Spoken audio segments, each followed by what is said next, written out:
আন্দোলনে মামলা দিয়েছে, আমি কি বাচ্চা সহ্য করতে পারি? আজকে হাসি খাই না, আমার পুত্র আমার বাসাতে গেছে, আন্দোলনে মামলা দিয়েছে, আমি কি বাচ্চা সহ্য করতে পারি? আজকে হাসি খাই না, আমার 4 মাসের বাচ্চা শুনতে আমার নিয়ে যেতে আমি বাচ্চা নিতে পারবো, বাচ্চা মরাতে বলে আমার বাচ্চা।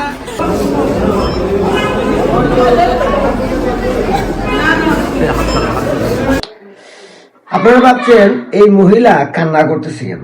এই মহিলা কে? ওনার পরিচয় কি? ওনার কি হয়েছে? ওনার কিছু হয় নাই, তেমন কিছু হয় নাই। উনি আওয়ামী লীগ করেন। উনি আওয়ামী লীগের বড় তেমন কোন নেত্রী নয়, উনি আওয়ামী লীগের একজন ক্ষুদ্র কর্মী। আর ওনার বিরুদ্ধে অভিযোগ, বৈষম্য বিরোধী ছাত্র আন্দোলনের সময় ঢাকা বিশ্ববিদ্যালয়ের এক ছাত্র, রাতুল নামের এক ছাত্রকে সে নাকি দল বল নিয়ে হত্যা করার চেষ্টা করছে। এই অভিযোগ এই মহিলার উপরে। আর তাই এই মহিলাকে আজকে আদালত কারাগারে পাঠাইছে। শুধু ওনাকে পাঠায় নাই, ওনার 1 মাস 16 দিনের মানে 46 দিনের একটা সন্তান, শিশু সন্তান নিয়ে সে জন্ম নিয়েছে 46 দিন আগে। এবং এই মহিলার 46 দিন আগে অপারেশন হয়েছে, মানে সিজারের মাধ্যমে সন্তান হয়েছে। সেই সন্তান সহ কারাগারে পাঠানোর নির্দেশ দিছে আদালত। ভাই, সরকার একটা আইন করছে যে আওয়ামী লীগ করলে 2 থেকে 14 বছর জেল হইতে পারে। ওই মহিলা আওয়ামী লীগের নেত্রী না, একজন কর্মী।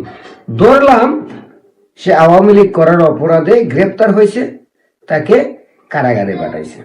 সে আওয়ামী লীগ করে তাই পাঠাইছে, ধরে নিলাম। কিন্তু ভাই, আমার প্রশ্ন হইল, 46 দিনের এই শিশু বাচ্চাটার অপরাধ কি? সে কি মায়ের পেটে থেকে ওই রাতুলকে হত্যা করতে গেছিল? সে কি তার মায়ের পেটের মধ্যে থাইকা বৈষম্য বিরোধী ছাত্র আন্দোলনে বাধা দিছিল? এই শিশুটা কি কাউকে হত্যা করার চেষ্টা করছে? মায়ের সঙ্গে আদালতে এই শিশু বাচ্চা সহ কারাগারে পাঠানোর নির্দেশ দিছে জজ। এখন আমি যদি কিছু বলি, বলবে আদালত অপমান হয়েছে। ভাই, যে আদালতের বিবেক নেই সে আদালত বলাটাও একটা অপরাধ। কোন দেশে আমরা বসবাস করতেছি? এই মহিলার অপরাধ প্রমাণিত না, শুধু অভিযোগ। বলা হয়েছে সে তার যে অভিযোগ সেটা তদন্ত চলবে, যতদিন তদন্ত শেষ না হবে ততদিন তাকে কারাগারে থাকতে হবে, এবং তার এই 46 দিনের শিশু বাচ্চা সহ কারাগারে থাকতে হবে। এই বুঝি দেশের আইন ব্যবস্থা, শাসন ব্যবস্থা। এখন বাংলাদেশের আকাশ কাঁপানো, বাতাস কাঁপানো মানুষগুলো কোথায়? কোথায় আজকে মানবাধিকার লঙ্ঘনের সংগঠনগুলো? কোথায় আজকে বাংলাদেশের বিবেকবান সুশীল সমাজ, বুদ্ধিজীবী, জ্ঞানী গুণীরা, যারা বৈশা বৈশা টিভির পর্দাতে, টক শোতে বড় বড় লেকচার দেন, মানবতার কথা বলেন, দেশপ্রেমের কথা বলেন? আজকে সেই মানুষগুলো কোথায়? এই 46 দিনের শিশু কন্যা সন্তানের অপরাধটাকে সে কেন কারাগারে থাকবে? এই বুঝি নতুন বাংলাদেশ, এই বুঝি নতুন বন্দোবস্ত? যদি এইটাই নতুন বাংলাদেশ, নতুন বন্দোবস্ত হয়, তাহলে এই প্রতিহিংসার আগুন এমন এক সময় আসবে দাবানলে পরিণত হবে। আর সেই দাবানলে পুড়ে প্রত্যেকে ছাই হয়ে যাবেন।